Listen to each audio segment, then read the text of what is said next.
네가 정말 우리 집 대를 끊으려는 거야? 호통과 함께 바닥에 내던져진 가방과 옷. 어머님, 그게 무슨... 대체 5년 동안 넌 뭘 한 거야? 아직도 애 하나 못 낳고. 지은은 다리에 힘이 풀려 주저앉았어요. 어머님 말씀이 딱 맞아. 네 밭이 나쁘니까 애가 안 들어서는 거 아니야? 어머님 제발... 긴 말 필요 없다. 당장 나가거라. 어머님 왜 이러세요? 됐어. 나가.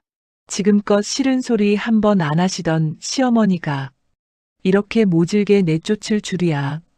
지은은 이 현실이 믿기지 않았습니다. 그리고 그날 밤 가방을 연 순간 지은은 경악했습니다. 세상에, 이건... 사연 시작 전에 무료로 할 수 있는 구독과 좋아요 해주시고 어디에서 듣고 계신지 댓글 남겨주시면 감사함으로 인사드리겠습니다. 김지은이 처음 남자친구 수호의 집에 간 날 그녀는 눈을 의심했습니다. 요즘 시대에 이런 집이 아직 있다니. 지은이 자란 집은 서울 변두리의 작은 빌라였어요.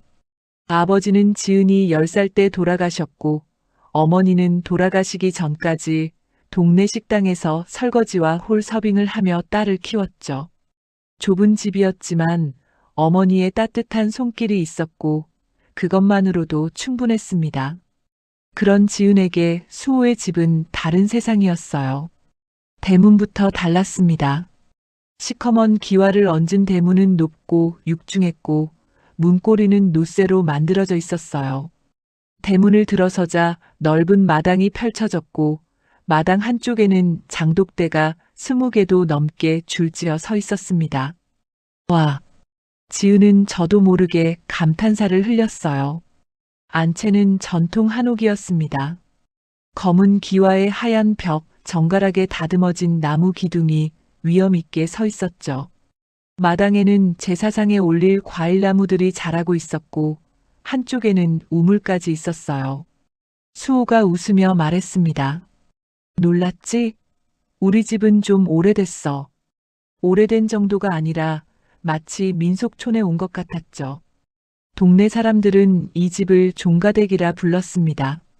대대로 땅을 사고 현금을 모아온 집안이었어요. 수호의 할머니, 그러니까 지은의 예비 시할머니는 마을에서 가장 영향력 있는 어른이었죠. 지은은 긴장한 채 마루에 올랐습니다. 시할머니는 대청 마루에 앉아 지은을 위아래로 훑어봤습니다. 그 눈빛이 따가웠지만 지은은 꾹 참고 허리를 숙여 인사했어요. 안녕하세요. 김지은입니다. 시할머니는 고개를 끄덕이며 말했습니다. 앉아봐요. 대청마루에 앉으니 온돌 바닥에 온기가 느껴졌어요. 시할머니는 한참 지은을 바라보다가 물었습니다. 집안이 어디고? 서울이요. 그냥 평범한 집안이에요. 시할머니는 그래요 하고는 더 이상 묻지 않았어요. 하지만 그 표정에서 지은은 알 수 있었습니다. 자신의 집안이 이 집과는 비교도 안 된다는 것을요. 그때까지만 해도 지은은 몰랐습니다. 이 집에서 집안이 얼마나 중요한 의미를 갖는지를요. 시할머니는 손님이 올 때마다 같은 말을 했습니다. 우리 집은 조상님을 잘 모셔서 이렇게 사는 거예요. 명절 때면 큰 방에 조상 사진이 줄지어 걸렸고 제사상은 항상 마루 한가득 차려졌습니다. 지은은 그런 집안 분위기가 낯설었지만 곧 익숙해지리라 생각했어요. 그런데 몇 달 후 지은의 혼전 임신 소식이 전해지자 집안이 발칵 뒤집혔습니다. 지은은 떨리는 손으로 수호에게 임신 테스트기를 보여줬어요. 두 줄이 선명하게 나타나 있었죠. 수호는 깜짝 놀랐지만 곧 지은을 안아주었습니다. 괜찮아. 내가 책임질게. 문제는 부모님께 말씀드리는 것이었어요. 수호가 먼저 할머니께 전화를 했습니다. 지은은 옆에서 수호의 얼굴을 지켜봤어요. 수호의 표정이 놀라움으로 변했죠. 전화를 끊은 수호가 말했습니다. 할머니가 좋아하셔. 당장 집에 오래. 시댁에 도착하자 시할머니는 그 자리에서 웃음을 터뜨렸어요. 자식 귀한 우리 집에 복덩이가 들어왔구만. 지은은 어리둥절했습니다.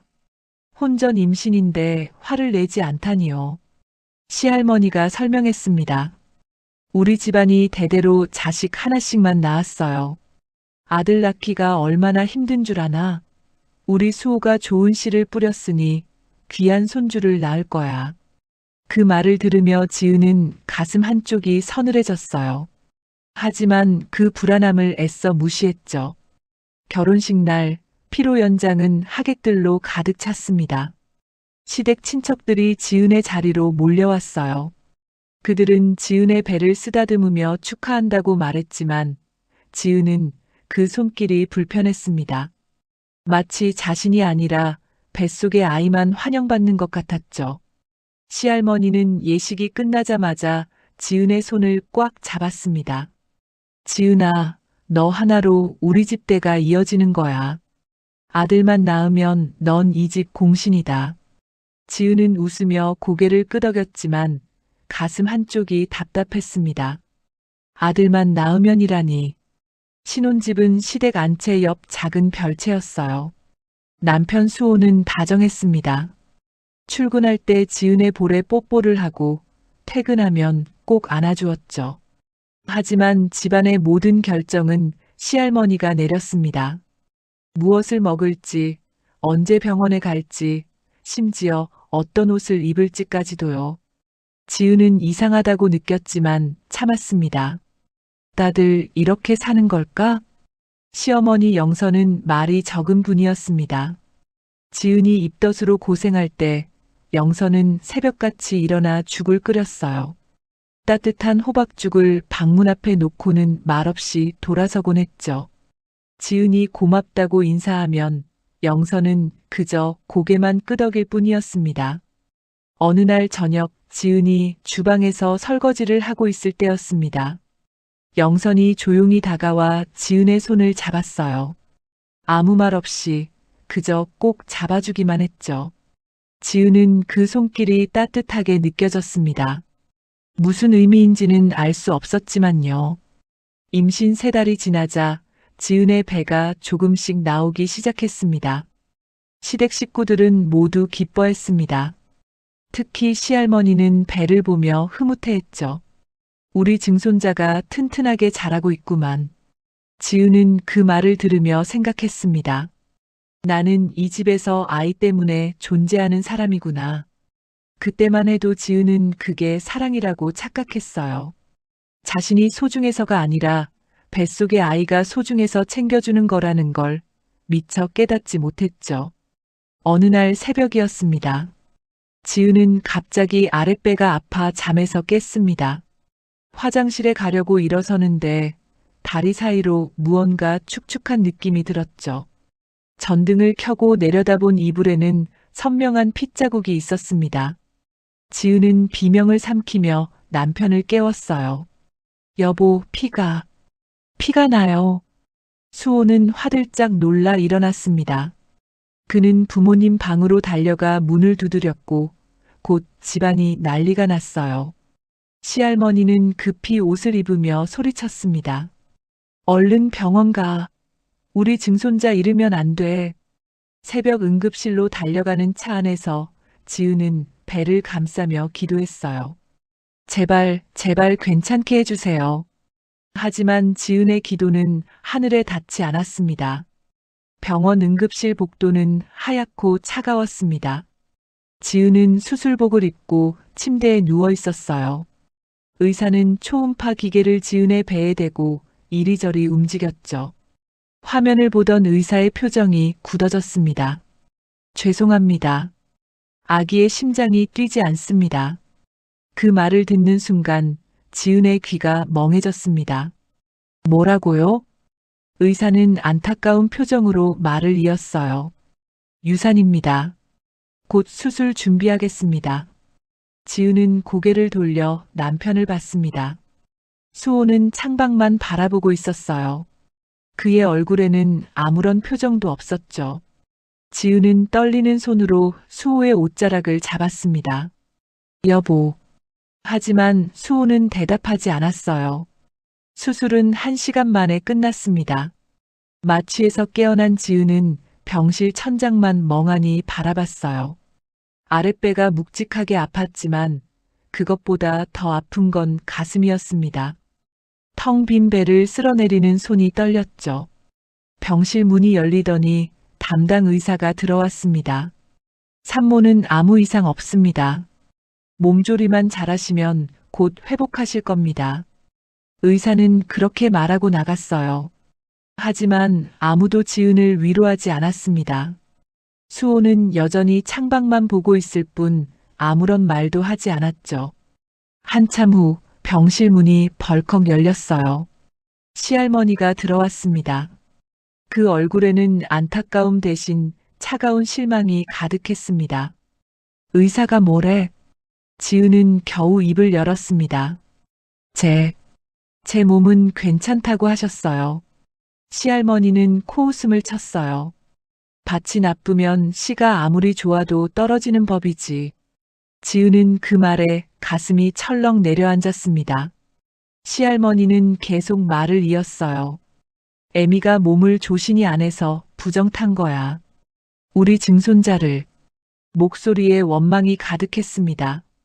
지은은 아무 말도 할 수 없었어요. 그저 이불을 꽉 쥔 채 고개만 숙였죠. 시할머니는 한숨을 크게 쉬고는 병실을 나갔습니다.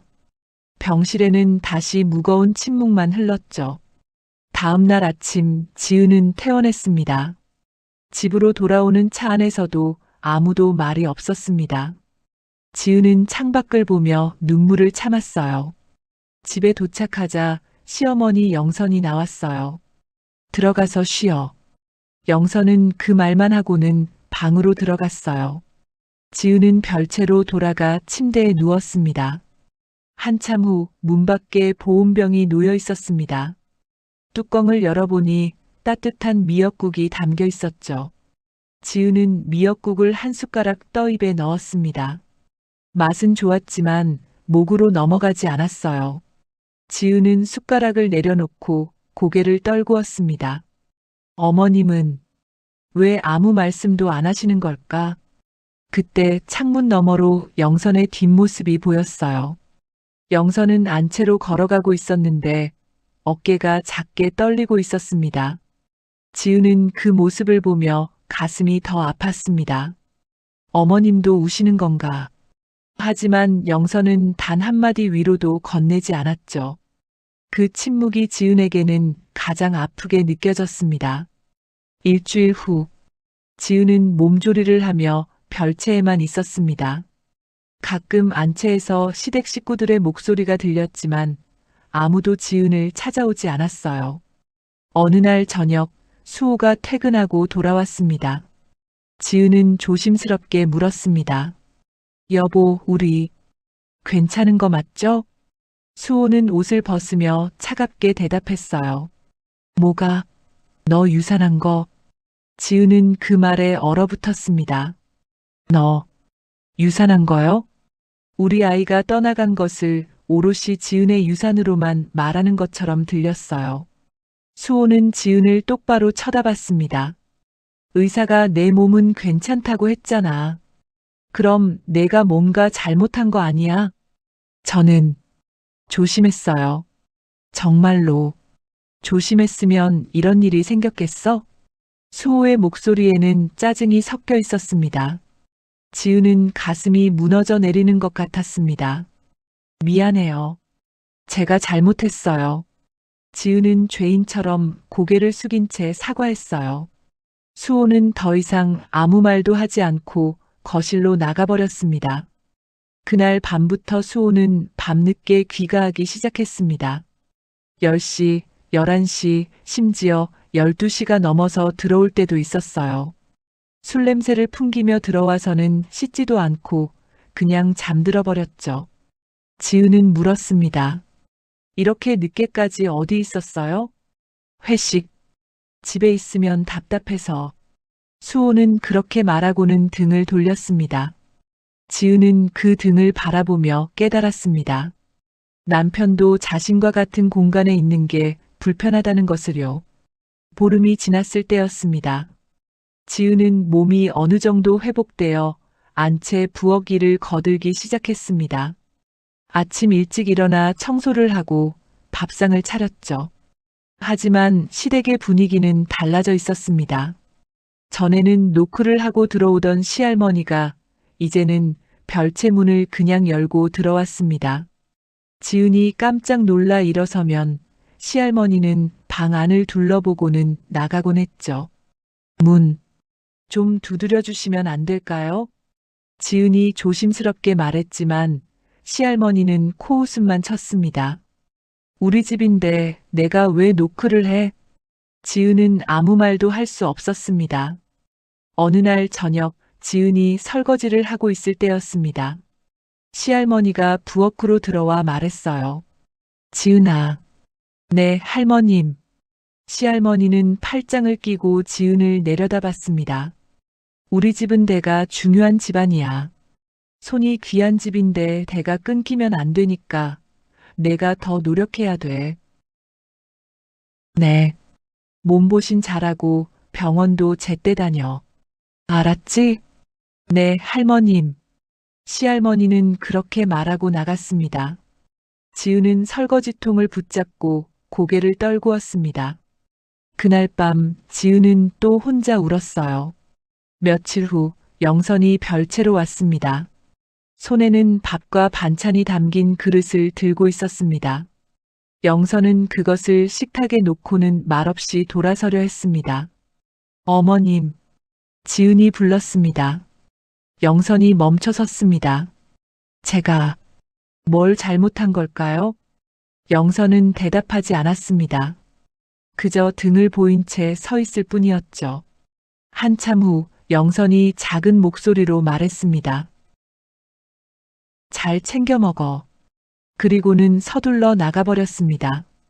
영선은 끝내 지은의 눈을 마주치지 않았습니다. 지은은 그날도 혼자 밥을 먹었어요. 반찬은 맛있었지만 입맛은 없었습니다. 한 달이 지나고 지은의 몸은 완전히 회복되었어요. 하지만 집안의 분위기는 더 차갑게 식어갔습니다. 지은은 최대한 조용히 눈에 띄지 않게 살려고 노력했습니다. 그렇게 지은은 이 집에서 자신의 자리를 정확히 알게 되었어요. 이 집에서 중요한 건 자신이 아니라 자신이 낳을 아들이라는 것을, 아들을 낳지 못하면 아무 가치도 없다는 것을 뼈저리게 깨달았습니다. 유산 후 1년이 지났습니다. 지은은 그동안 할 수 있는 건 다 해봤어요. 산부인과를 3곳이나 다녔고 한의원에서는 석 달치 한약을 지어 먹었죠. 기도원에도 다녀왔습니다. 새벽같이 일어나 산에 올라가서 100일 기도를 했습니다. 무릎이 까지도록 절을 하며 빌었어요. 하지만 아이는 오지 않았습니다. 병원 검사 결과는 매번 똑같았습니다. 특별한 문제가 없으십니다. 의사는 그렇게 말했지만 시할머니는 믿지 않았어요. 문제가 없으면 왜 애가 안 생기는 거야? 시할머니는 지은을 볼 때마다 그 말을 했습니다. 지은은 대답할 수가 없었어요. 2년이 지났을 때 시댁에서는 명절이 다가왔습니다. 추석 전날 지은은 새벽 4시부터 일어나 부엌 일을 거들었습니다. 전을 부치고 나물을 무치고 잡채를 볶았어요. 손가락에 화상을 입어도 참았죠. 명절 당일 친척들이 몰려왔습니다. 큰아버지 댁, 작은아버지 댁 식구들이 안채 마루에 모여 앉았습니다. 아이들이 마당을 뛰어다니며 놀았어요. 시할머니는 조카들을 보며 흐뭇해했습니다. 우리 집안은 자식 복이 있어. 다들 아들, 딸 잘 낳았지. 그 말을 하며 슬쩍 지은을 쳐다봤습니다. 지은은 고개를 숙인 채 상을 날랐어요. 작은아버지 댁 큰며느리가 물었습니다.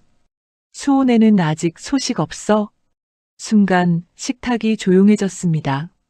모두의 시선이 지은에게 쏠렸어요. 지은은 얼굴이 붉어지며 대답했습니다. 아직. 그렇습니다. 요즘 나이가 문제가 아니던데 병원 치료 받아봤어? 받아봤는데 별 문제가 없다고 큰아버지 댁 작은 며느리가 거들었습니다. 그럼 남편분도 검사해 보셨어요? 지은은 입을 다물었습니다. 수호는 검사를 절대 안 하려고 했거든요. 시할머니가 끼어들었습니다. 우리 수호는 문제 없어. 문제가 있을 리가 없지. 우리 장손이. 씨가 좋은데 밭이 안 좋으니 이러는 거지. 지은은 그 자리에서 사라지고 싶었습니다. 하지만 꾹 참고 부엌으로 들어갔어요. 그리고 아무도 없는 뒤란에서 눈물을 흘렸죠. 명절 음식은 모두 지은이 준비했습니다. 하지만 제사장 앞에서는 투명인간 취급을 받았어요. 시댁 식구들은 지은이 없는 것처럼 이야기를 나눴죠. 조카 중 막내가 지은에게 다가와 물었습니다. 고모, 왜 아기 안 낳아요? 지은은 말문이 막혔습니다. 아이의 엄마가 황급히 아이를 데리고 가며 말했어요. 애가 철이 없어서. 하지만 그 눈빛에도 같은 질문이 담겨 있었습니다. 3년째가 되자 부부 관계도 금이 가기 시작했습니다. 어느 날 저녁 지은은 용기를 내어 수호에게 말했습니다. 여보, 우리 같이 병원 가볼까요? 수호는 TV를 보다가 고개를 돌렸습니다. 또 그 얘기야? 당신도 검사 한 번만 받아줘요. 제발. 수호가 벌떡 일어났습니다. 지금 나한테 문제 있다는 거야? 그런 게 아니라. 그럼 뭔데? 씨를 뿌려도 안 자라면 반 문제 아니야? 그 말에 지은은 가슴이 무너져 내렸습니다. 남편마저 시할머니와 똑같은 말을 하다니요. 여보, 나 피곤해. 그만 좀 해. 수호는 그렇게 말하고 방을 나가버렸습니다. 지은은 그날 밤 화장실에서 소리 없이 울었어요. 수건으로 입을 막고 오열했죠. 그 뒤로 수호는 지은의 손조차 잡지 않았습니다. 전에는 자주 껴안아주곤 했는데 이제는 옆에만 누워도 등을 돌렸어요. 부부 관계도 점점 소원해졌죠. 4년째 일상의 모욕은 더 심해졌습니다. 시할머니는 지은 앞에서 일부러 말했습니다. 내가 죽기 전에 증손자 얼굴 보는 게 소원인데. 그 말을 들을 때마다 지은의 가슴에 바늘이 꽂히는 것 같았어요. 시어머니 영선은 여전히 말이 없었습니다. 가끔 한약을 지어다 주곤 했지만 그것마저 지은에게는 압박으로 느껴졌어요.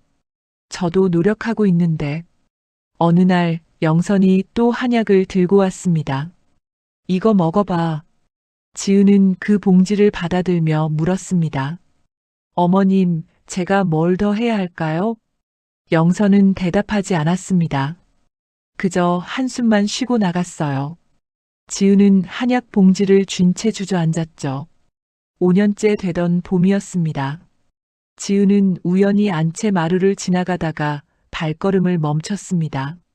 시할머니와 수호의 대화가 들렸거든요. 수호야, 이 사진 좀 봐. 뭐예요, 이거? 중매 사진이야. 윤 사장님 조카 딸인데 26이래. 지은은 숨이 멎는 것 같았습니다. 수호가 당황한 목소리로 말했습니다. 할머니, 저 결혼했잖아요. 그래서 어쩌라고. 5년이나 됐는데 애 하나 없잖아. 하지만 생각이나 해봐. 이대로 대가 끊기면 어쩔 건데. 지은은 더 이상 듣고 싶지 않아 그 자리를 떠났습니다. 별채로 돌아와 침대에 주저앉았어요. 손이 떨렸죠. 중매 사진이라니. 지은은 이불을 뒤집어 쓰고 울었습니다. 하지만 소리내어 울 수는 없었어요. 누가 들을까봐 입을 꽉 막고 울었죠. 그날 저녁 수호가 돌아왔습니다. 지은은 아무렇지 않은 척 저녁상을 차렸습니다. 하지만 수호는 밥을 먹다 말고 지은을 쳐다봤어요. 너 오늘 안채에 있었어? 지은은 고개를 저었습니다. 아니요. 왜요? 수호는 더 이상 묻지 않았습니다. 하지만 그 눈빛에서 지은은 알 수 있었어요. 수호도 중매 이야기를 완전히 거절하진 않았다는 것을요. 그날 밤 지은은 천장을 보며 생각했습니다. 5년이나 버텼는데 이제 끝인 걸까? 돌아가신 어머니 생각이 났습니다. 이럴 때 기댈 친정이 없다는 게 너무 슬펐어요. 어머니가 살아계셨다면 뭐라고 하셨을까요? 지은은 눈물을 흘리며 중얼거렸습니다. 엄마, 저 어떡하면 좋아요? 하지만 대답은 없었습니다. 텅 빈 방에는 지은의 흐느낌만 메아리 쳤어요. 마치 지은의 마음처럼 차갑고 쓸쓸했습니다. 눈 내리는 날이 다가오기 한 달 전이었습니다. 시할머니는 안채 부엌에서 영선을 불러 세웠습니다. 지은은 마당에서 빨래를 널다가 그 목소리를 들었어요. 수호애미야, 잠깐 이리 와봐. 영선이 부엌으로 들어갔습니다. 지은은 빨래를 널다 말고 귀를 기울였죠. 시할머니의 목소리가 낮고 단호했습니다. 애도 못 낳는 전연 내보내고 새 손주 며느리 드려야겠어. 지은은 손에 들고 있던 빨래 집게를 떨어뜨릴 뻔했습니다. 가슴이 철렁 내려앉았어요. 영선은 아무 대답도 하지 않았습니다. 한참의 침묵이 흐른 뒤 영선이 부엌에서 나왔죠. 지은과 눈이 마주쳤지만 영선은 재빨리 고개를 돌렸습니다. 그날 저녁 영선이 별채로 왔습니다. 반찬 그릇을 들고 온 영선은 식탁에 그것을 내려놓으며 말했습니다. 몸 조심해. 네. 그냥. 내 몸은 내가 챙겨야 하는 거야. 영선은 그 말만 하고 서둘러 나갔습니다. 지은은 그 말의 의미를 알 수 없었어요. 그저 또 임신하라는 압박으로만 들렸죠. 며칠 후부터 집안 분위기가 이상해졌습니다. 지은이 안채 거실에 들어가면 시댁 어른들의 대화가 뚝 끊겼습니다. 시할머니와 시아버지, 그리고 시어머니까지 무슨 이야기를 하다가 지은을 보면 입을 다물었어요. 말씀 계속하세요. 지은이 조심스럽게 말했지만 시할머니는 손을 내저었습니다. 아니야, 할 얘기 다 했어. 그리고는 지은을 힐끗 쳐다보곤 자리에서 일어났죠. 일주일쯤 지났을 때였습니다. 시할머니가 또 지은 앞에서 말했습니다. 손주 며느리는 무조건 젊고 건강해야 해. 그래야 건강한 증손자를 낳지. 지은은 설거지를 하다가 손을 멈췄습니다. 접시가 싱크대에 떨어져 깨질 뻔했어요. 시할머니는 계속 말을 이었습니다. 요즘 젊은 애들은 25만 돼도 노산이래. 빨리 낳아야 해. 지은의 나이는 31였습니다. 시할머니의 말은 지은을 겨냥한 것이 분명했어요. 트집은 그때부터 시작되었습니다. 어느 날 아침 지은이 차린 밥상을 본 시할머니가 인상을 찌푸렸습니다. 국이 싱거워. 간도 못 맞추니? 죄송합니다. 다시 끓이겠습니다. 지은이 국을 가져가려 하자 시할머니가 손을 휘저었습니다. 됐어. 그냥 먹을게. 입맛이 없네. 다음 날은 국이 짜다고 했습니다. 그 다음 날은 반찬이 싱겁다고, 또 그 다음 날은 밥이 질다고 했어요. 무엇을 해도 트집을 잡았죠. 명절 제사 준비 때는 더 심했습니다. 지은이 전을 부치는데 시할머니가 부엌으로 들어왔습니다. 그렇게 부치면 어떡해. 모양이 엉망이잖아. 죄송합니다. 다시 하겠습니다. 됐어. 내가 할게. 넌 저리 가 있어. 시할머니는 지은을 부엌에서 내보냈습니다. 지은은 마루에 앉아 멍하니 있을 수밖에 없었어요. 그날 저녁 제사상을 차릴 때였습니다. 지은이 놓은 과일 접시를 본 시할머니가 소리쳤습니다. 이것도 모르니? 대추는 이쪽이고 밤은 저쪽이야. 죄송합니다. 역시 못 배운 집딸은 이런 것도 몰라. 지은의 얼굴이 새빨개졌습니다. 친척들이 모두 지켜보는 앞에서 망신을 당한 거죠. 시할머니는 계속 말했습니다. 내 엄마가 제대로 안 가르쳤나 봐. 뭐, 식당에서 설거지나 하던 사람이 뭘 알았겠어.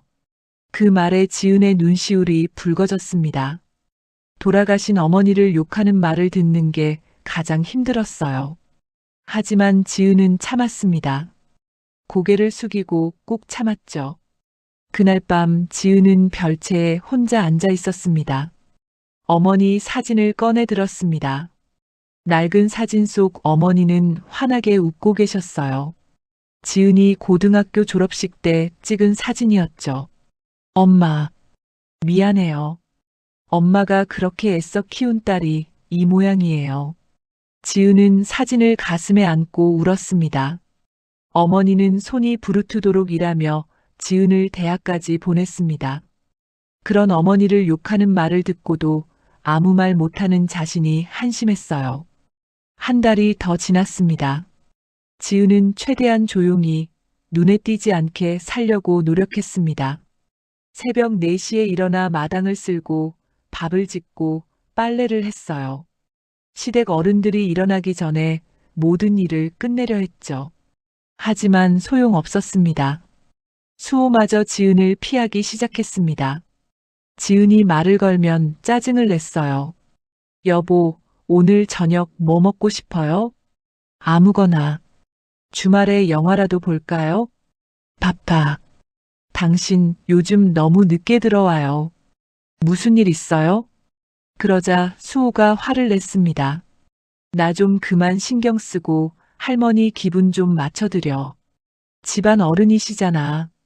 제가 뭘 잘못했는데요. 그렇게 말 안 들으니까 할머니가 화나시는 거지. 좀 알아서 해. 수호는 그렇게 말하고 방을 나가버렸습니다. 지은은 혼자 남겨진 거실에서 눈물을 흘렸어요. 그 후로도 수호는 아무 말도 하지 않았습니다. 집에 들어오면 그저 TV만 보고 있었어요. 지은은 방으로 들어가 누웠죠. 기댈 곳이 없다는 게 이렇게 외로운 건지 그때 알았습니다. 그렇게 또 며칠이 흘렀습니다. 어느 날 저녁 눈이 내리기 시작했습니다. 첫눈이었어요. 하얀 눈송이들이 마당에 쌓여갔죠. 지은은 창문 너머로 눈을 바라봤습니다.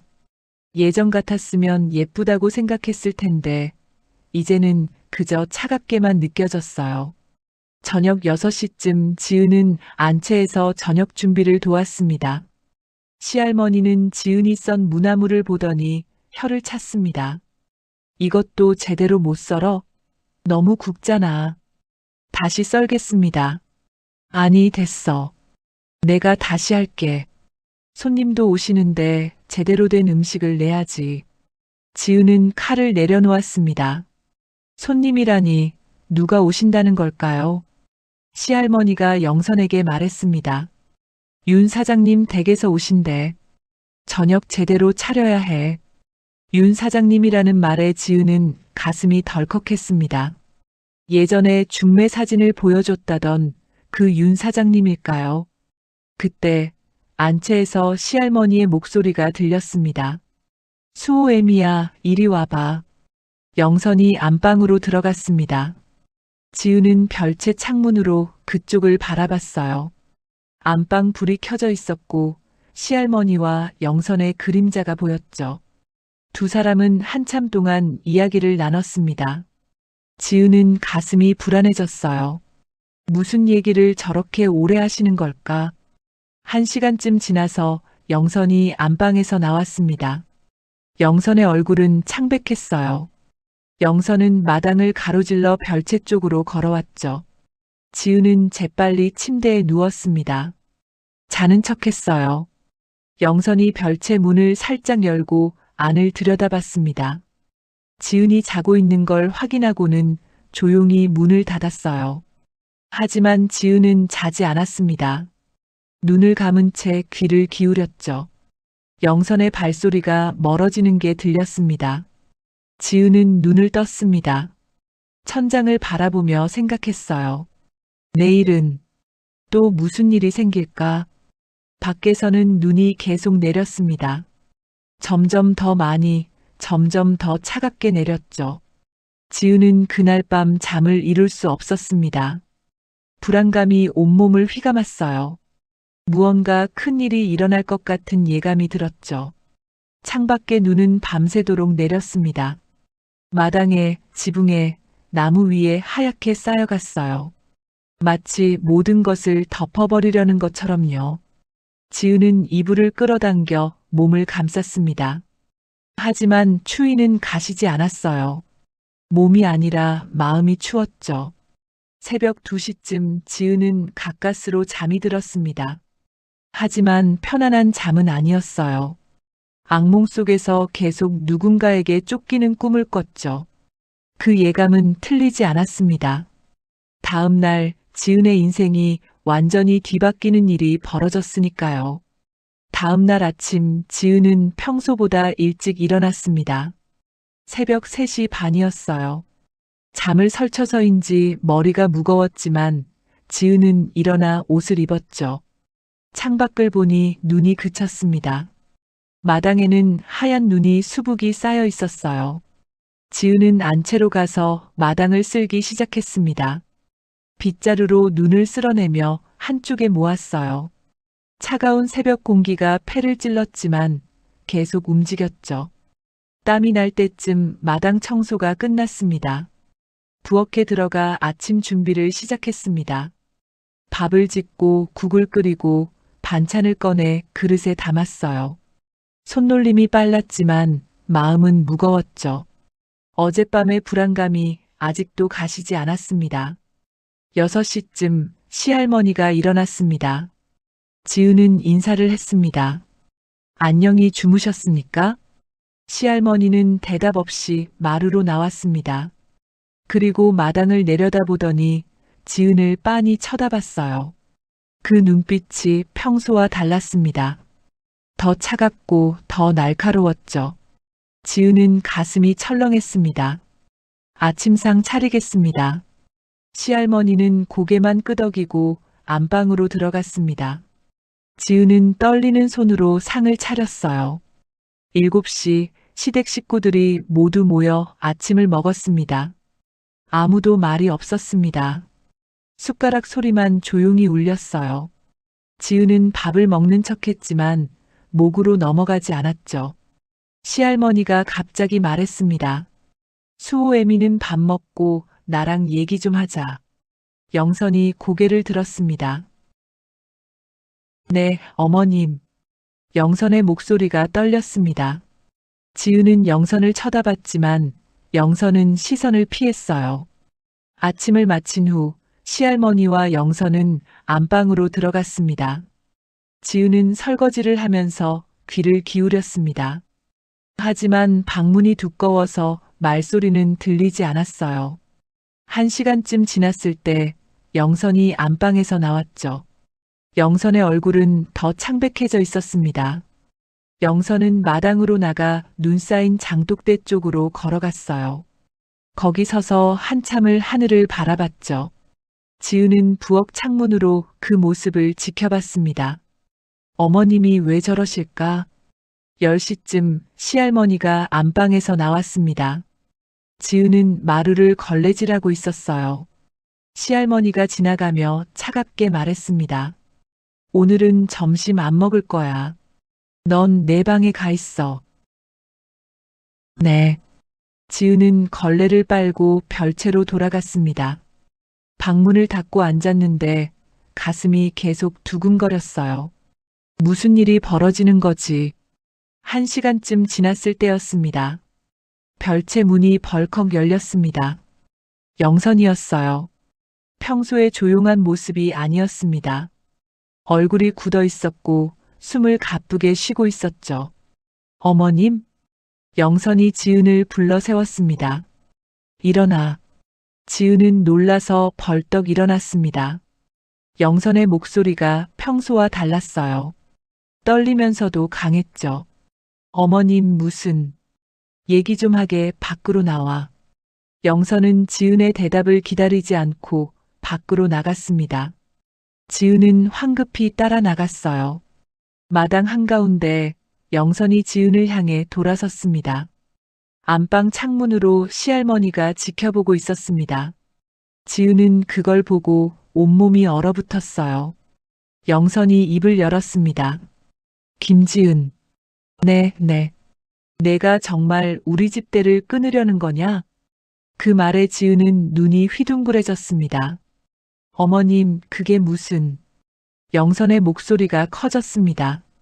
내가 어떻게 내 아들을 낳고 키웠는데. 어머님, 5년이야, 5년. 그동안 뭘 한 거야? 지은은 믿을 수 없다는 표정으로 영선을 바라봤습니다. 시어머니가 이런 말을 하다니요. 영선의 손이 떨리고 있었습니다. 하지만 목소리는 계속 컸어요. 마치 누군가에게 들려주려는 것처럼요. 우리 어머님 말씀이 틀렸어? 밭이 나쁘니까 애가 안 생기는 거 아니야? 어머님, 제발. 지은의 눈에서 눈물이 쏟아졌습니다. 그동안 그래도 지은을 챙겨주던 시어머니였는데 이제는 시할머니와 똑같은 말을 하고 있었어요. 영선의 눈도 붉어지고 있었습니다. 하지만 영선은 계속 말했습니다. 목소리에는 분노인지 슬픔인지 알 수 없는 감정이 섞여 있었죠. 난 너 하나 믿고 살았어. 우리 집대를 이어줄 줄 알았지. 죄송합니다.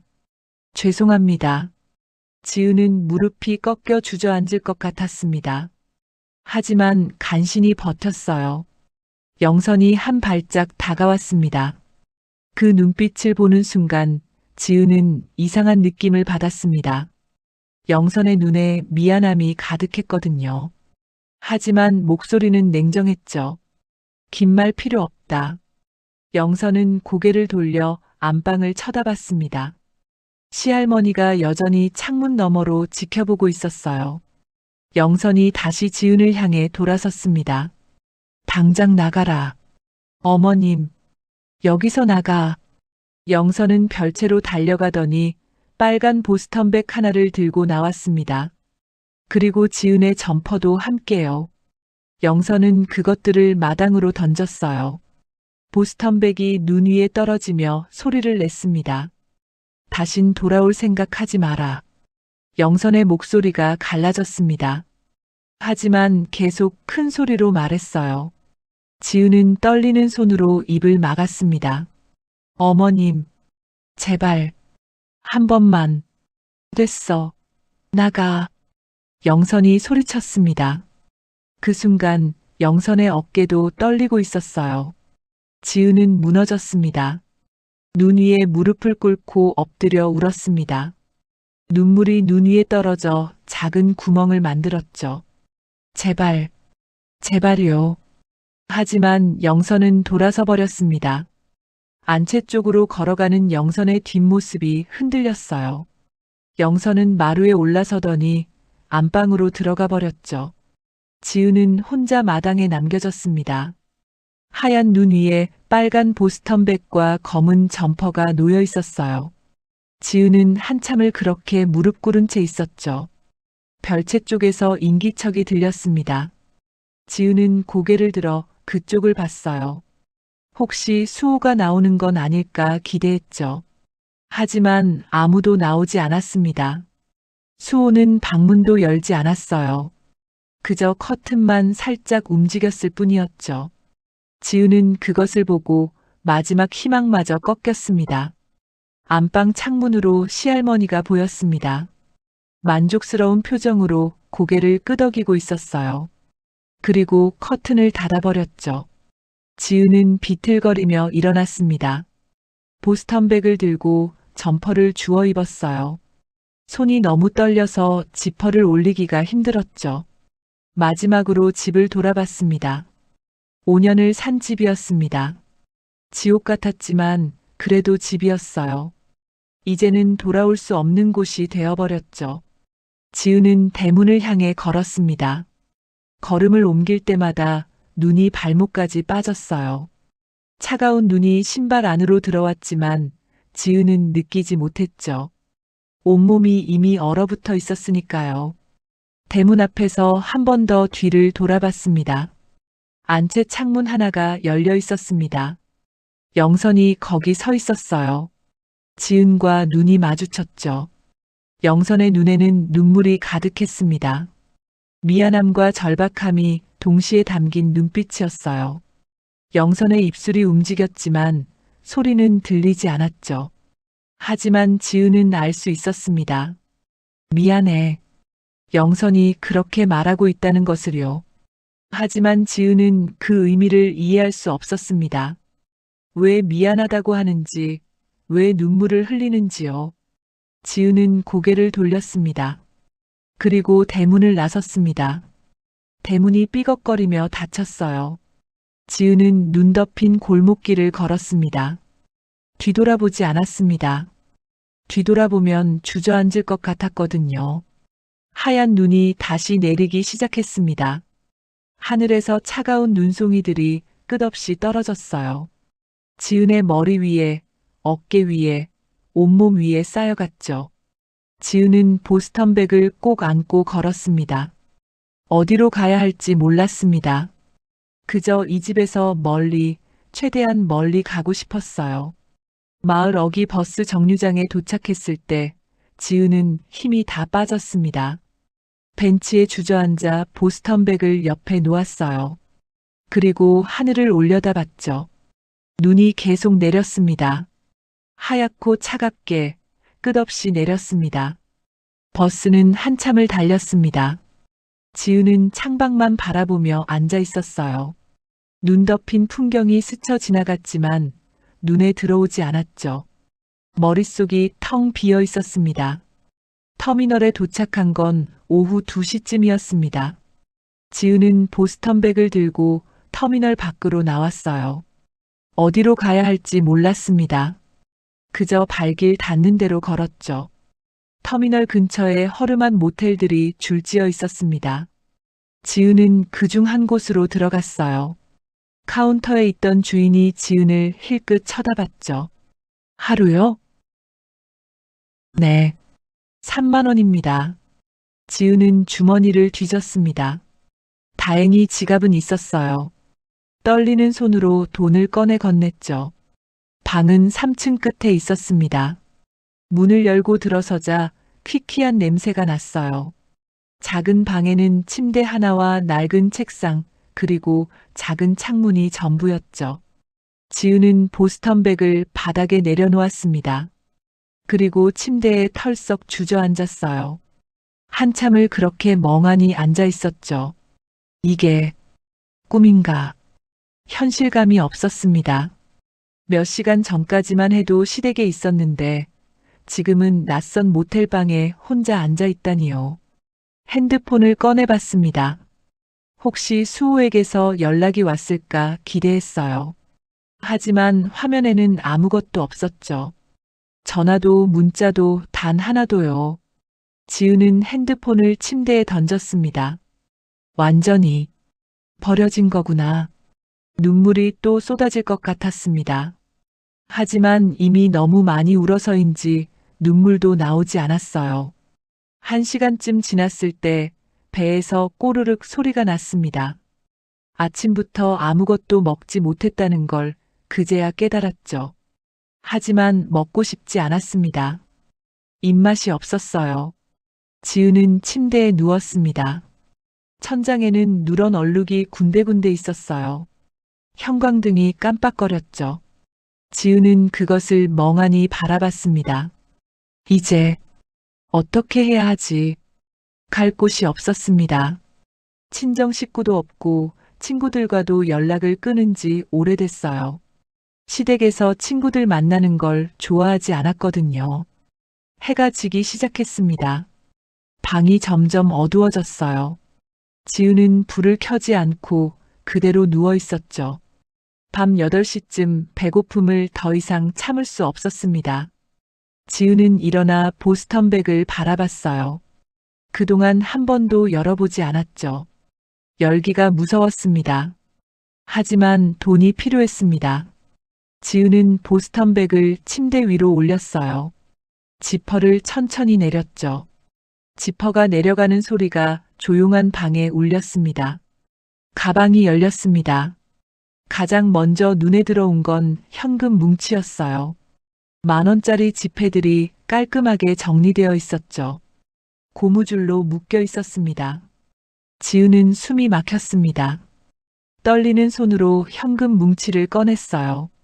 한 뭉치, 두 뭉치, 세 뭉치, 모두 5뭉치였죠. 대충 세어보니 200만 원은 좋게 넘어 보였습니다. 어머님이 이걸 언제? 현금은 새 돈이 아니었습니다. 오래된 지폐들이었어요. 영선이 오랜 시간 조금씩 모아둔 돈이라는 걸 알 수 있었죠. 현금 아래에는 두꺼운 노트가 있었습니다. 지은은 노트를 꺼냈어요. 표지가 낡았지만 깨끗했죠. 노트를 펼치자 정갈한 손글씨가 나타났습니다. 레시피였습니다. 첫 페이지에는 된장찌개라고 적혀 있었어요. 재료와 분량 만드는 방법이 자세히 적혀 있었죠. 옆에는 작은 글씨로 메모가 있었습니다. 이건 수호가 좋아했던 것. 지은의 가슴이 뭉클해졌습니다. 다음 페이지를 넘겼어요. 갈비찜, 잡채, 동태전. 하나하나 정성스럽게 적혀 있었죠. 각 레시피마다 영선의 메모가 달려 있었습니다. 명절 때 꼭 해. 간은 조금 싱겁게. 고춧가루는 고운 것으로. 영선이 오랜 시간 이 노트를 준비했다는 게 느껴졌습니다. 지은은 노트를 넘기다가 한 페이지에서 멈췄어요. 미역국이라고 적힌 페이지였죠. 옆에 메모가 있었습니다. 지은이가 힘들 때 끓여줬던 것. 이 맛을 기억했으면 좋겠다. 지은의 눈에서 눈물이 떨어졌습니다. 노트 위로 뚝뚝 떨어진 눈물이 번졌어요. 지은은 서둘러 눈물을 닦았죠. 노트를 계속 넘겼습니다. 레시피는 50개가 넘었어요. 국찌개, 전, 나물, 조림. 영선이 평생 만들어 온 음식들이었죠. 마지막 페이지에는 편지가 끼워져 있었습니다. 지은은 떨리는 손으로 편지를 꺼냈어요. 영선의 손글씨였죠. 지은아, 이 편지를 읽을 때쯤이면 넌 이미 집을 나왔겠지. 이렇게 하지 않으면 내가 더 험한 꼴을 당할 것 같았어. 할머니가 이미 새 손주 며느리를 정해놨단다. 너를 내보내고 바로 들릴 생각이셨어. 내가 너를 내쫓지 않으면 할머니가 직접 나섰을 거야. 그럼 넌 아무것도 가져오지 못했을 거고. 그래서 내가 악역을 맡기로 했어. 더 널 보듬어주지 못해 미안하다. 더 많이 준비해주지 못해 미안해. 이 돈이면 그래도 당장 급한데 쓸 수는 있을 거야. 이 노트는 내가 언젠가 너에게 주려고 쓰고 있던 거야. 반찬 가게라도 하면 먹고 사는데 큰 문제는 없을 거야. 너는 요리 솜씨도 좋고 손맛도 있잖니. 이 노트가 너에게 도움이 되면 좋겠다. 지은은 편지를 읽고 또 읽었습니다. 그제야 이해가 됐어요. 왜 영선이 그렇게 차갑게 굴었는지, 왜 눈물을 흘리면서도 냉정하게 말했는지요. 지은은 편지를 가슴에 안고 흐느꼈습니다. 어머님, 5년 동안 영선은 늘 말이 없었습니다. 하지만 지은을 챙겨줬어요. 밤중에 죽을 끓여다 주고 한약을 지어다 주고 조용히 손을 잡아주곤 했죠. 영선도 똑같은 며느리였습니다. 이 집에서 30년을 살면서 얼마나 힘들었을까요? 하지만 영선은 끝까지 참았어요. 그리고 지은만이라도 살리려고 악역을 자처한 거였죠. 지은은 한참을 울었습니다. 가방 속을 다시 뒤졌어요. 편지 아래에 작은 쪽지가 하나 더 있었죠. 핸드폰 번호가 하나 적혀 있었어요. 전영미, 내 친정 언니야. 이미 내 사정은 말해뒀으니 편하게 연락해. 널 도와줄 거야. 지은은 쪽지를 꺼내 들었습니다. 노트를 다시 펼쳤어요. 영선의 정성이 담긴 레시피들을 하나하나 들여다봤죠. 문득 기억이 났습니다. 영선이 지은에게 요리를 가르쳐 주던 때였어요. 지은이 갈비찜을 만들었는데 영선이 한 숟가락 떠먹어 보더니 말했죠. 제법 잘 따라하네. 지은이 쑥스러워하자 영선이 웃으며 말했습니다. 넌 손맛이 있어. 감도 있고 나보다 나을 수도 있겠다. 그때는 그냥 하는 말인 줄 알았습니다. 하지만 지금 생각해보니 영선은 진심이었어요. 지은에게 자신의 재능을 물려주고 싶었던 거죠. 지은은 노트를 가슴에 안았습니다. 어머님, 고맙습니다. 밤은 깊어갔습니다. 지은은 침대에 앉아 창밖을 바라봤어요. 어둠 속에서 가로등 불빛이 희미하게 보였죠. 핸드폰을 집어들었습니다. 쪽지에 적힌 번호를 눌렀어요. 전화벨이 울렸죠. 한 번, 두 번, 세 번. 여보세요? 낯선 여자 목소리가 들렸습니다. 따뜻한 목소리였어요. 지은은 떨리는 목소리로 말했습니다. 저는 김지은이라고 합니다. 어머님께서 연락처를 주셔서 연락드렸어요. 아, 지은이구나. 목소리가 환해졌습니다. 영선이한테 얘기 다 들었어. 많이 힘들었지? 그 말 한마디에 지은은 다시 눈물이 쏟아졌습니다. 이모님, 울지 마. 괜찮아. 내일 당장 서울로 올라와. 내가 도와줄게. 지은은 눈물을 닦으며 대답했습니다. 네. 감사합니다. 전화를 끊고 나서 지은은 다시 보스턴백을 바라봤습니다. 작은 가방 하나였지만 그 안에는 영선의 평생이 담겨 있었어요. 못다한 꿈과 숨겨둔 재능과 며느리를 향한 사랑이요. 지은은 결심했습니다. 어머님의 음식을 세상에 알릴 거예요. 창밖에는 별이 떠 있었습니다. 차갑지만 반짝이는 별빛이 지은을 비쳤어요. 지은은 그 빛을 바라보며 생각했죠. 새로 시작할 거예요. 어머님을 위해서, 그리고 저를 위해서. 다음 날 아침 지은은 서울행 버스에 올랐습니다. 보스턴백을 무릎 위에 올려놓고 창밖을 바라봤어요. 고향을 떠나는 길이었죠. 버스가 출발하자 눈 덮인 마을이 점점 작아졌습니다. 서울까지는 3시간이 걸렸습니다. 영미는 강남 고속버스 터미널에서 지은을 기다리고 있었어요. 50대 중반쯤 되어 보이는 여자였죠. 짧은 머리에 환한 미소를 짓고 있었습니다. 지은이지? 네. 이모님. 영미는 지은을 꼭 껴안았습니다. 영선이가 얼마나 너 걱정했는지 아니. 맨날 전화해서 울고. 그 말에 지은은 또 눈물이 났어요. 영미가 지은의 등을 토닥였죠. 많이 힘들었지. 이제 괜찮아. 내가 도와줄게. 영미는 지은을 자기 차로 데려갔습니다. 강북의 한 주택가였어요. 영미는 작은 빌라 2층에 살고 있었죠. 여기서 좀 쉬어. 방은 작지만 내 공간이야. 방은 작았지만 따뜻했습니다. 햇살이 잘 들어오는 방이었어요. 저녁을 먹으며 영미가 물었습니다. 앞으로 어떻게 할 생각이야? 지은은 보스턴백에서 레시피 노트를 꺼냈습니다. 어머님이 이걸 주셨어요. 영미가 노트를 받아들었어요. 한 장 한 장 넘기며 보더니 눈시울이 붉어졌죠.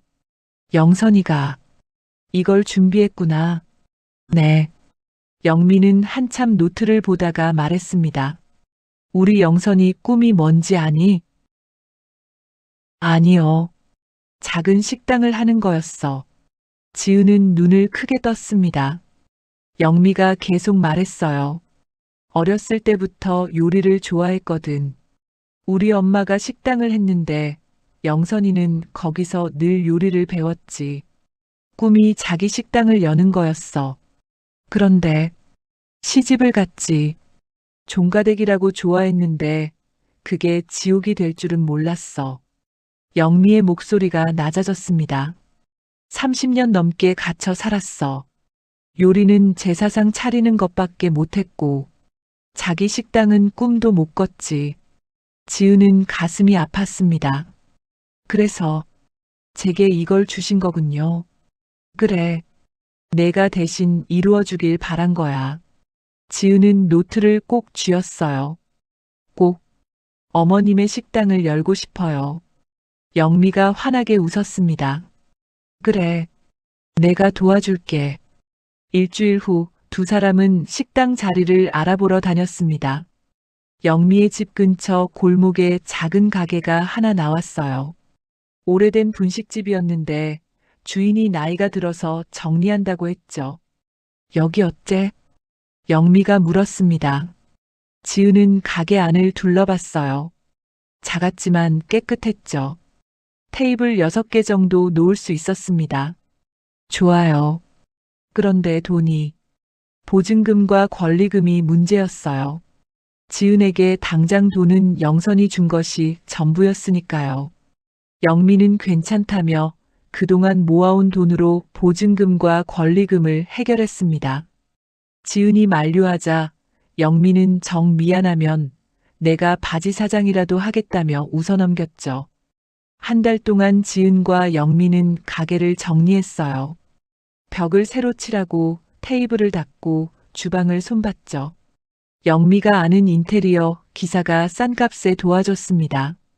상호를 정할 때였습니다. 뭐라고 할까? 영미가 물었어요. 지은은 잠시 생각하다가 말했죠. 며느리 밥상이요. 며느리 밥상? 영미가 놀란 표정을 지었습니다. 이름 때문에 오해받지 않을까? 며느리라는 말이. 지은은 고개를 저었습니다. 며느리라는 이름, 이젠 부끄럽지 않게 만들고 싶어요. 저도 어머님도 며느리니까요. 영미는 지은을 한참 바라보다가 고개를 끄덕였어요. 그래, 좋은 이름이다. 개업 준비를 하는 동안 지은은 영선의 레시피를 연습했습니다. 새벽같이 일어나 시장에 가서 재료를 샀어요. 그리고 하루 종일 요리를 만들었죠. 된장찌개, 갈비찜, 잡채, 동태전. 영미가 맛을 봤습니다. 와, 영선이 맛이다. 정말요? 응, 똑같아. 넌 재능이 있어. 하지만 지은은 만족하지 못했습니다. 더 연습하고 또 연습했어요. 밤늦게까지 주방에서 요리를 만들었죠. 드디어 개업일이 다가왔습니다. 간판이 달렸어요. 며느리 밥상이라는 글씨가 새겨진 나무 간판이었죠. 지은이 직접 쓴 글씨였습니다. 개업 첫날 아침 지은은 떨렸습니다.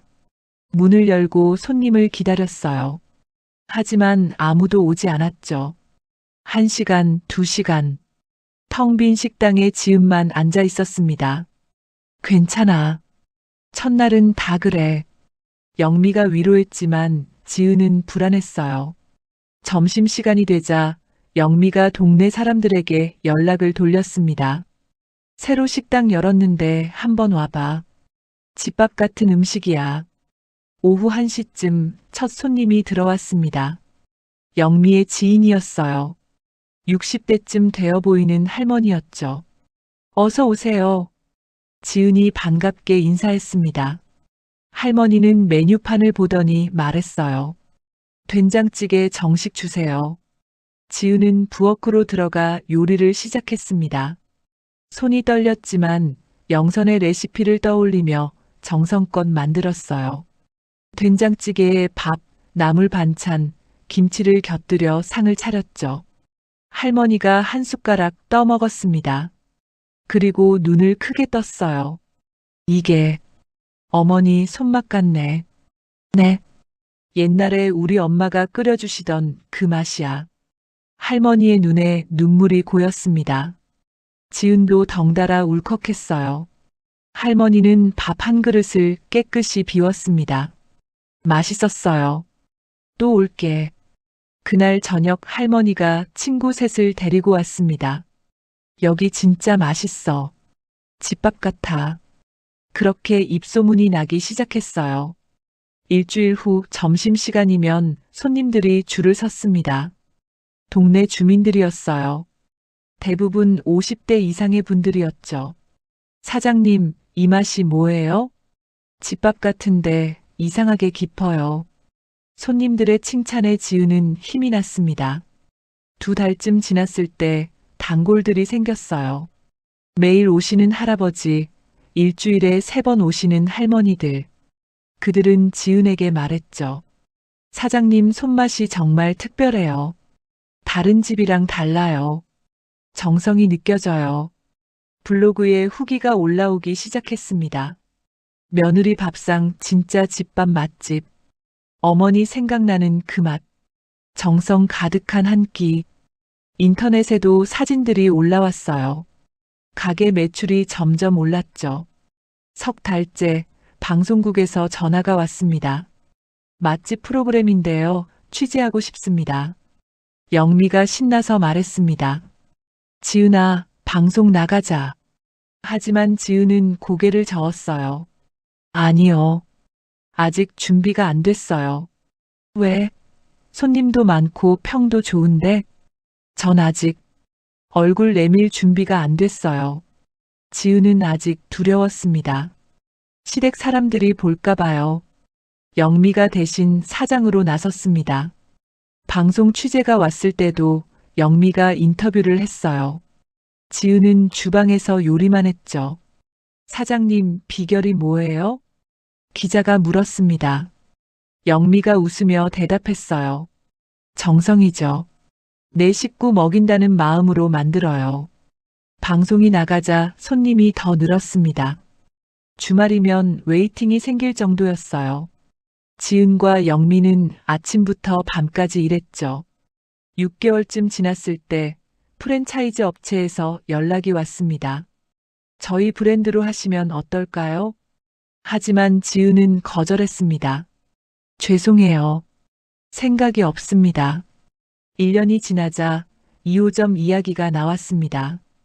영미가 말했어요. 지은아, 이제 확장해도 되지 않을까? 지은은 잠시 생각했습니다. 어머님께 먼저 여쭤봐야 해요. 영선이한테? 네. 이건 저만의 가게가 아니니까요. 지은은 그날 밤 긴 문자를 썼어요. 영선에게 보내는 문자 메시지였어요. 어머님, 어머님의 음식이 사람들에게 사랑받고 있어요. 매일 손님들이 맛있다고 해요. 제가 어머님의 꿈을 대신 이뤄가고 있어요. 너무 보고 싶어요, 어머님. 문자를 보내고 나서 지은은 결심했습니다. 빨리 자리를 잡고 어머님을 모셔와야겠다고요. 영선에게서 답은 없었지만 지은은 그 또한 답이라는 것을 알았습니다. 1년 반이 지났습니다.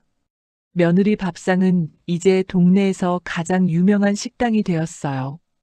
평일에도 손님이 가득 찼고 주말이면 1시간씩 기다려야 했죠. 어느 날 대기업 외식 브랜드에서 사람이 찾아왔습니다.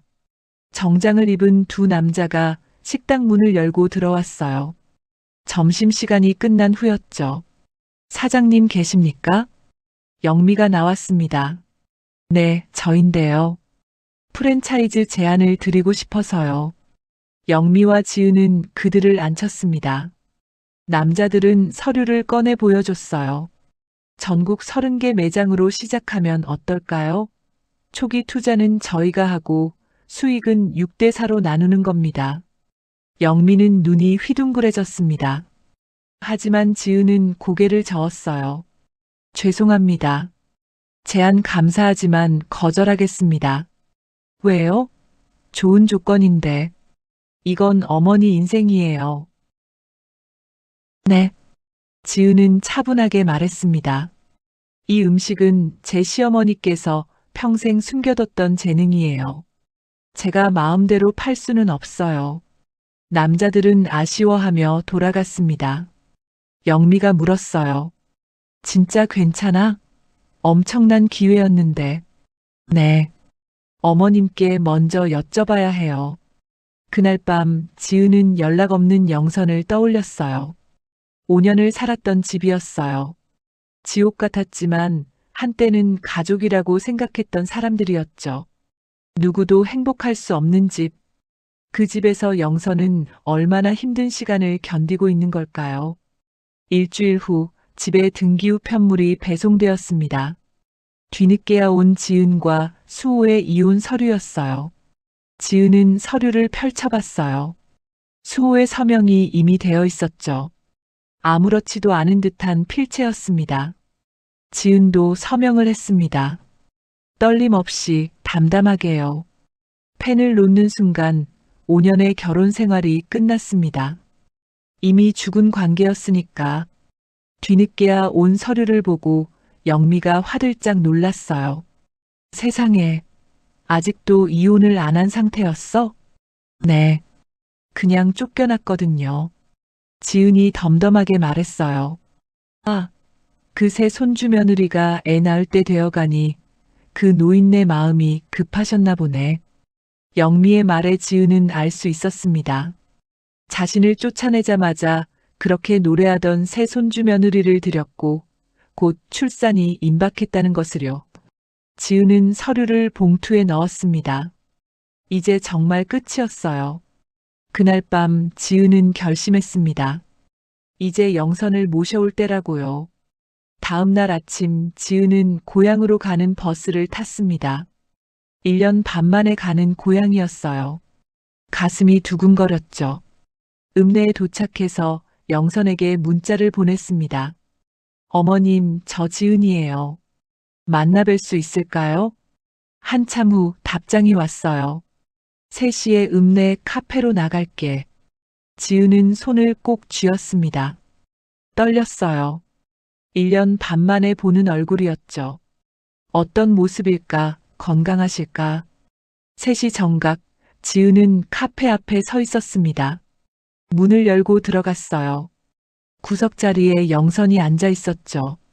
영선은 많이 수척해져 있었습니다. 머리에 흰머리가 더 많아졌고 얼굴에 주름이 깊어 보였어요. 지은을 보자 영선이 일어섰죠. 지은아, 어머님. 두 사람은 한참을 서로를 바라봤습니다. 지은의 눈에서 눈물이 먼저 떨어졌어요. 어머님, 보고 싶었어요.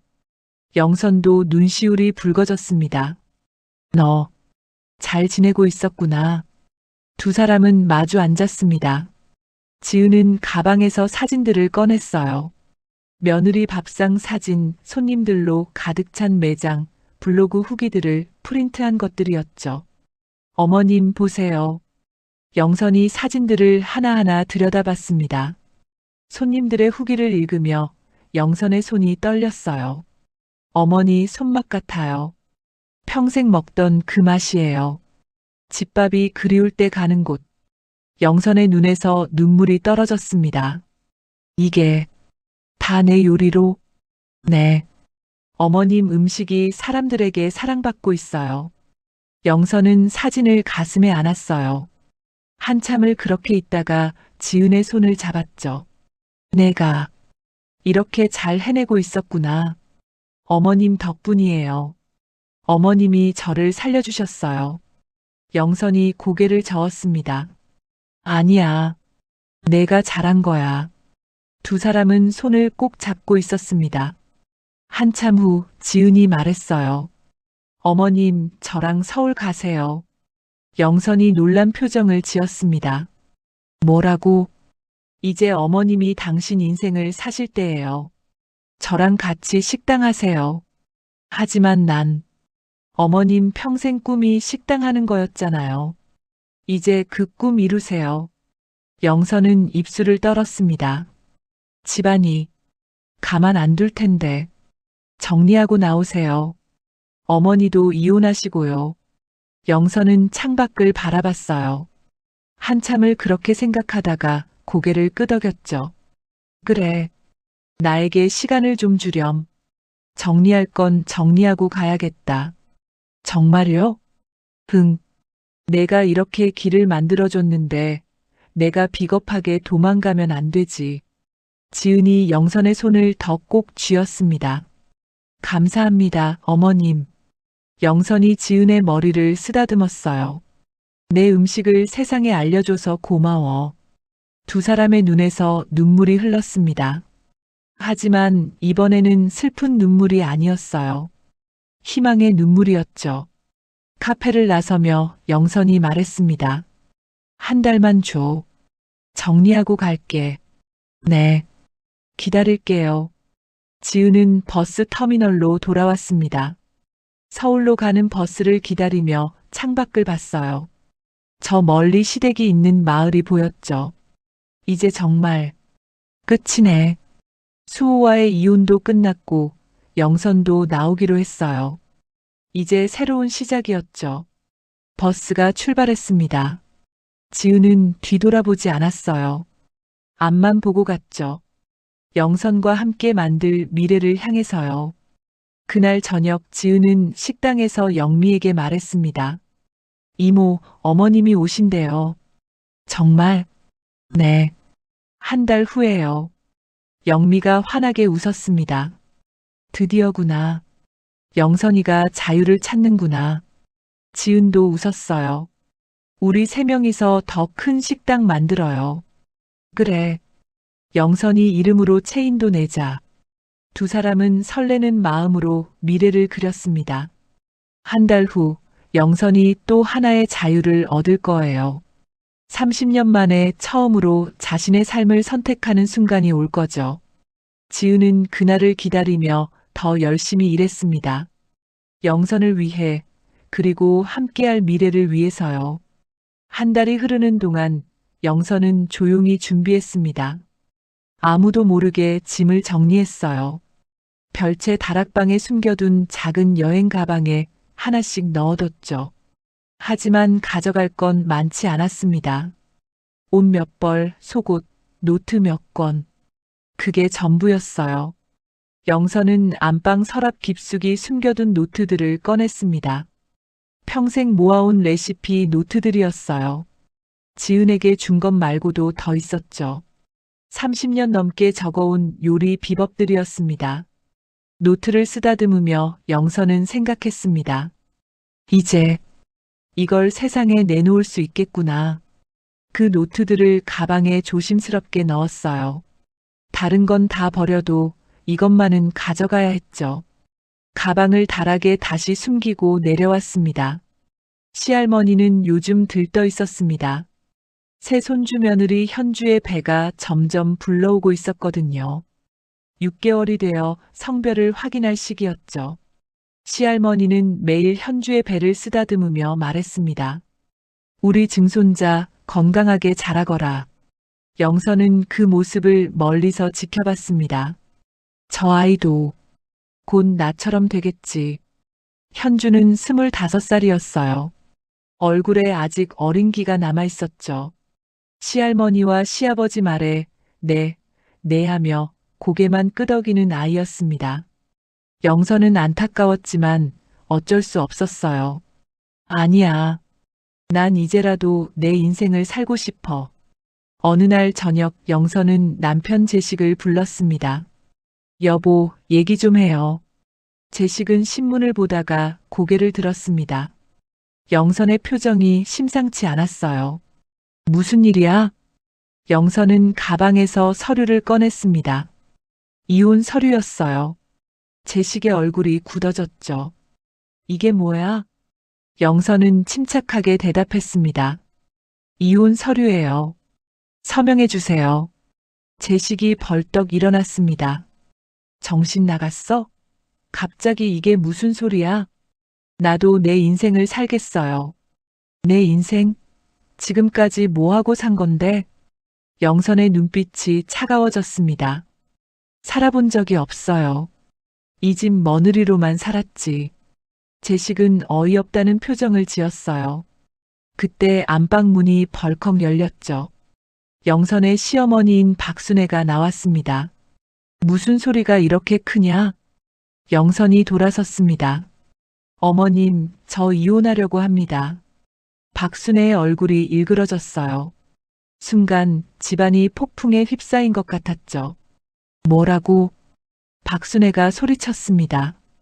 그 소리에 집안 식구들이 모두 나왔어요. 별채에 있던 수호, 현주까지요. 박순애가 영선에게 다가왔습니다. 한번 이 집안 며느리는 평생 며느리야. 내가 먹고 입고 산 게 다 누구 덕인데. 박순애의 목소리가 점점 커졌어요. 얼굴이 불그락푸르락했죠. 배은망덕한 년. 화를 참지 못한 박순애가 거실 탁자 위에 과일 접시를 집어 던졌습니다. 접시가 바닥에 떨어져 산산조각 났어요. 사과와 배가 사방으로 굴러갔죠. 영선은 움찔했지만 한 발짝도 물러서지 않았습니다. 손주 며느리도 바꾸셨잖아요. 그 말에 박순애가 숨을 헐떡였어요. 그건 대를 위해서, 저도 제 인생을 위해서예요. 영선의 목소리는 떨렸지만 단호했습니다. 30년 만에 처음으로 시어른에게 맞서는 순간이었어요. 이혼 안 해주시면 소송하겠습니다. 뭐, 어머님이 제일 싫어하시는 동네 창피한 일 만들고 싶으세요? 박순애가 비틀거렸습니다. 수호가 황급히 부축했어요. 제식이 영선의 팔을 잡았습니다. 당신 지금 뭐 하는 거야? 영선이 팔을 뿌리쳤습니다. 손 떼요. 미쳤어? 30년을 살았는데 지금 나가겠다고? 영선은 남편을 똑바로 쳐다봤습니다. 30년 넘게 이 집 종살이 했으니 이제 됐어요. 사인이나 해요. 그 말에 제식이 할 말을 잃었어요. 그리고 짐작했습니다. 영선은 정말로 지금 서류에 사인을 하지 않으면 온 동네를 시끄럽게 만들고 이혼하고 말 거라는 것을요. 제식은 한숨을 내쉬며 사인을 했어요. 제식이 사인을 하자마자 서류를 챙긴 영선은 돌아서서 별채로 향했습니다. 다락방에서 미리 준비해둔 가방을 꺼냈어요. 그리고 현관으로 나왔죠. 박순애가 가로막았습니다. 짐은 하나도 못 가져가. 가져갈 것도 없어요. 영선은 작은 가방 하나만 들고 있었어요. 그 안에는 레시피 노트와 최소한의 옷까지만 있었죠. 30년을 살았지만 가져갈 건 그게 전부였습니다. 나간 이상 죽어도 돌아올 생각 마라. 박순애가 소리쳤어요. 영선은 고개를 끄덕였죠. 네, 안 돌아올 겁니다.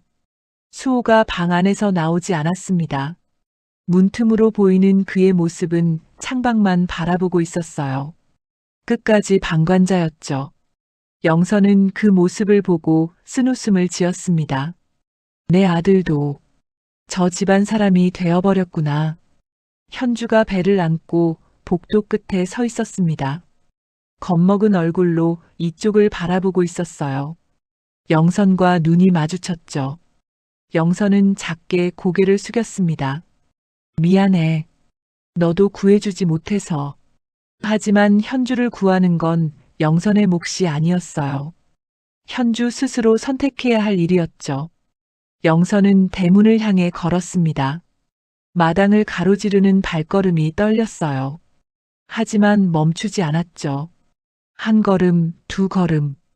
30년 만에 스스로 선택한 발걸음이었습니다. 대문 밖으로 나섰습니다. 차가운 저녁 바람이 얼굴을 스쳤어요. 영선은 그 바람을 맞으며 깊이 숨을 들이쉬었죠. 숨이 쉬어진다. 평생 처음 느끼는 감각이었습니다. 가슴이 뻥 뚫리는 것 같았어요. 무거운 짐을 내려놓은 것 같았죠. 영선은 하늘을 올려다봤습니다. 별이 떠 있었어요. 맑고 밝은 별들이 반짝이고 있었죠. 영선은 그 별들을 한참 바라봤습니다. 이제 시작이다. 가방을 꼭 쥐고 마을 어귀로 걸어갔어요. 한 번도 뒤돌아보지 않았습니다. 뒤에는 30년의 감옥이 있었고 앞에는 새로운 인생이 있었죠. 버스 정류장에 도착했습니다. 벤치에 앉아 핸드폰을 꺼냈어요. 지은에게 문자를 보냈죠. 지은아, 내일 서울에서 만나자. 답장이 금방 왔습니다. 어머님, 제가 마중 나갈게요. 조심히 오세요. 영선은 핸드폰을 쥔 채 눈물을 흘렸습니다. 하지만 슬픈 눈물이 아니었어요. 안도의 눈물이었죠. 드디어 자유를 얻은 눈물이었습니다. 버스가 왔습니다. 영선은 가방을 들고 버스에 올랐어요. 뒷좌석에 앉아 창밖을 바라봤죠. 버스가 출발했습니다. 마을이 점점 멀어졌어요. 30년을 살았던 그 집도 그 사람들도 작아져 갔죠. 영선은 창문에 이마를 기댔습니다. 눈을 감았어요. 가슴 속에서 무언가 따뜻한 것이 피어오르는 게 느껴졌죠. 이제부터는 내 요리를 세상에 보여줄 거야. 평생 숨겨왔던 재능, 집안에만 묻혀있던 솜씨를 이제 세상 사람들과 나눌 수 있었어요. 버스는 어둠 속을 달렸습니다. 창밖으로 가로등 불빛이 스쳐 지나갔어요. 영선은 그 불빛들을 바라보며 중얼거렸죠. 고마워, 지은아. 내게 용기를 줘서. 지은이 없었다면 영선은 평생 그 집에 갇혀 살았을 거예요. 죽을 때까지 며느리로만 살다 갔겠죠. 하지만 지은이 길을 만들어줬습니다. 영선도 따라 나올 수 있는 길을요. 새벽 2시쯤 영선은 서울에 도착했습니다. 내일 아침 지은을 만나기로 했어요. 모텔방에 누워 영선은 천장을 바라봤죠. 떨렸습니다. 두려웠어요. 이제 어떻게 살아야 할지, 정말 잘할 수 있을지. 하지만 동시에 설렜습니다. 처음으로 자신의 삶을 선택한 거였으니까요. 영선은 가방에서 레시피 노트를 꺼냈습니다. 한 장 한 장 넘기며 봤어요. 30년의 시간이 그 안에 담겨 있었죠. 이제 이걸로 새 인생을 시작하는 거야. 노트를 가슴에 안고 눈을 감았습니다. 편안한 잠이 찾아왔어요. 30년 만에 처음으로 푹 자는 밤이었죠. 꿈속에서 영선은 웃고 있었습니다.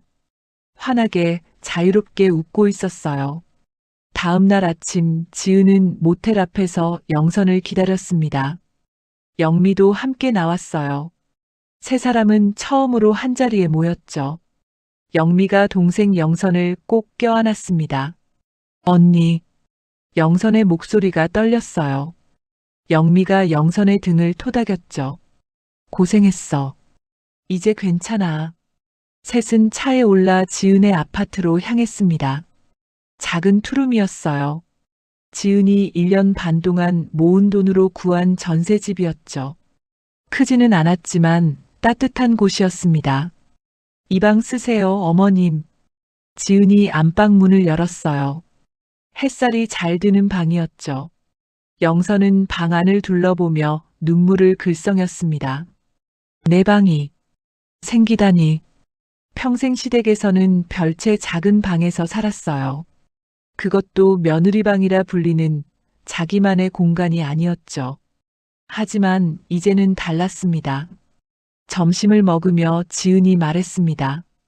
어머님, 내일은 한번 둘러볼 겸 식당 와보시는 거 어떠세요? 영선이 고개를 들었어요. 내가 정말 할 수 있을까? 할 수 있어요. 아니, 어머님이 제일 잘하시는 일이에요. 영미도 거들었습니다. 손님들이 기다리고 있어. 진짜 셰프를 만나게 될 거야. 영선은 두 사람을 번갈아 보다가 고개를 끄덕였어요. 그래, 해볼게. 다음 날부터 영선은 며느리 밥상 주방에 섰습니다. 처음에는 손이 떨렸어요. 하지만 재료를 만지고 불을 다루고 음식을 만들기 시작하자 자연스러워졌죠. 30년간 갈고 닦은 솜씨였으니까요. 손님들의 반응이 달라졌습니다. 오늘 맛이 더 깊은데요? 뭔가 다른 것 같아요. 더 좋아진 것 같은데. 영미가 웃으며 말했습니다. 오늘부터 진짜 셰프가 주방에 서거든요. 한 달이 지나자 소문이 더 퍼졌습니다. 손님들이 줄을 섰고 예약 전화가 끊이질 않았어요. 영선의 손맛은 지은보다 더 깊고 풍부했죠. 석 달 후 영선이 새로운 제안을 했습니다. 요리 교실을 열면 어떨까? 요리 교실요? 며느리들을 위한 교실이야. 영선의 눈빛이 빛났어요. 지은은 그 의미를 알 수 있었죠. 좋은 생각이에요. 며느리들을 위한 요리 교실이 열렸습니다. 매주 토요일 오후 식당 문을 닫고 수업이 진행됐어요. 10명 정도의 며느리들이 모였죠. 영선은 그들에게 요리를 가르쳤습니다. 하지만 단순히 요리만 가르치는 게 아니었어요. 그들의 이야기를 들어주고 위로해주고 힘을 북돋아줬죠. 여러분은 그냥 며느리가 아니에요. 각자의 재능과 꿈이 있는 사람이에요. 영선의 말에 며느리들이 눈물을 흘렸습니다. 요리 교실은 큰 호응을 얻었어요. 대기자가 100명이 넘게 생겼죠. 6개월 후 며느리 밥상은 2호점을 냈습니다. 그리고 1년 뒤에는 5개 체인으로 성장했어요.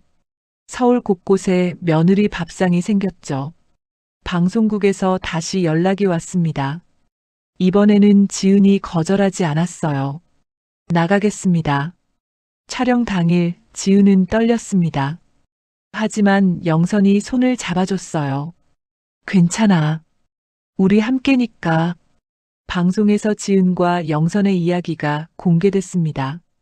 며느리로 살다 쫓겨났던 지은, 30년 종가집 며느리 생활 끝에 자유를 찾아 나온 영선, 그리고 그들이 함께 만든 며느리 밥상의 이야기요. 반향이 컸습니다. 시청자 게시판에는 응원 메시지가 쏟아졌어요. 용기 내주셔서 감사해요. 저도 힘이 나네요. 정말 멋진 분들이에요. 며느리들의 공감이 특히 뜨거웠죠. 방송 후 한 달 지은과 영선은 전 시댁 읍내에 체인점을 냈습니다. 영미는 뭐하러 거기에 굳이 체인점을 내냐며 만류했지만 지은과 영선의 생각은 달랐어요. 오픈날 지은과 영선은 그곳으로 향했습니다. 동네 사람들이 몰려왔어요. 다들 방송을 본 사람들이었죠. 그들은 지은과 영선을 응원했습니다. 음식 솜씨가 좋더니 이렇게 가게까지 내고 대단해. 거기 할머니가 좀 사람을 힘들게 하긴 했지. 시댁 식구들도 소문을 들었습니다. 시할머니가 며느리 현주에게 말했어요. 읍내 나가지 마라. 그 가게 근처도 가지 마. 하지만 현주는 궁금했습니다. 며칠 후 혼자 몰래 가게에 갔어요.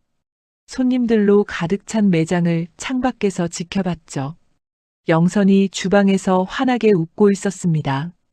지은이 손님들과 이야기를 나누며 행복해 보였어요. 현주는 그 모습을 오래 바라봤습니다. 저게 행복할까? 현주는 자신의 배를 쓰다듬었어요. 8개월 된 배였죠.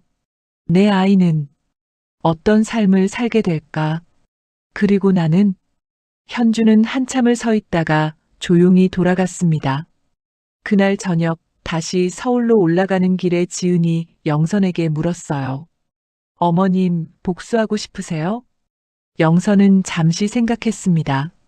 30년을 괴롭혔던 사람들, 자신을 짓밟았던 그들에게요. 아니, 영선이 고개를 저었어요. 행복한 게 최고의 복수야. 네.